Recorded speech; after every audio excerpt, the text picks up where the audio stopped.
Donc, pour la première situation, pour diplôme de fin d'études secondaires, si on clique dessus, vous pouvez donc voir que on va nous mettre deux onglets ici. Ce qui nous intéresse, c'est de continuer nos études en Belgique. Donc, je clique directement dessus. Donc, voilà. Donc, comment introduire notre demande d'équivalence? Tout est mentionné là. Donc, tout ce que vous devez mettre dans votre dossier d'équivalence est écrit ici. Tout ce que je vous dis, c'est écrit là. Donc, comment transmettre mon dossier? Vous pouvez voir qu'il y a deux possibilités. On peut envoyer par courrier, n'est-ce pas? Ou déposer dans les bureaux par une tierce personne, comme je vous disais tantôt. OK. Maintenant, quel document fournir? C'est ce qui nous intéresse. Première chose, votre baccalauréat et le relevé de notes qui l'accompagnent. Et on nous dit bien, ces deux documents doivent être fournis en original. Je répète, le baccalauréat et le relevé, ce sont les originaux que vous envoyez en Belgique. Il ne s'agit pas des copies conformes ou quoi que ce soit. OK. Maintenant, si vous avez un bac récent et que vous n'avez pas encore le diplôme, vous pouvez fournir tout simplement l'attestation et ça suffira pour, voilà, pour cette pièce-là. Deuxième chose que vous devez fournir, c'est une copie de votre carte d'identité et de votre extrait de l'acte de naissance ou de votre extrait de l'acte de naissance, donc soit l'un, soit l'autre. Troisième pièce, c'est une lettre de motivation. OK, je montrerai dans une autre vidéo comment réaliser une lettre de motivation pour votre équivalence de diplôme et je vous donnerai un modèle.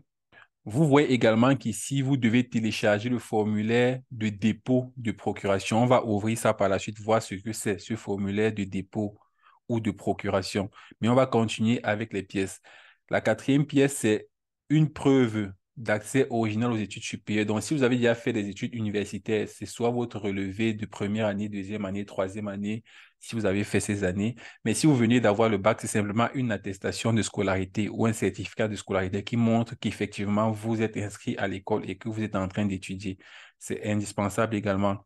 5, preuve originale de l'exécution du paiement. Comme vous savez, les frais d'équivalence sont de 150 euros. Donc, la preuve que vous avez effectivement payé les 150 euros, on verra par la suite comment faire cela. OK. Et voilà donc l'ensemble des pièces que vous devez fournir pour votre équivalence de diplôme. En ce qui concerne le formulaire d'autorisation et de dépôt, vous avez juste besoin de cliquer ici pour le télécharger et on va voir à quoi il ressemble ensemble.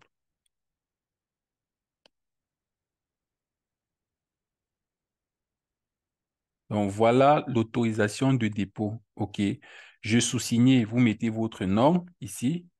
Déclare, déposer, envoyer moi-même mon dossier de demande d'équivalence.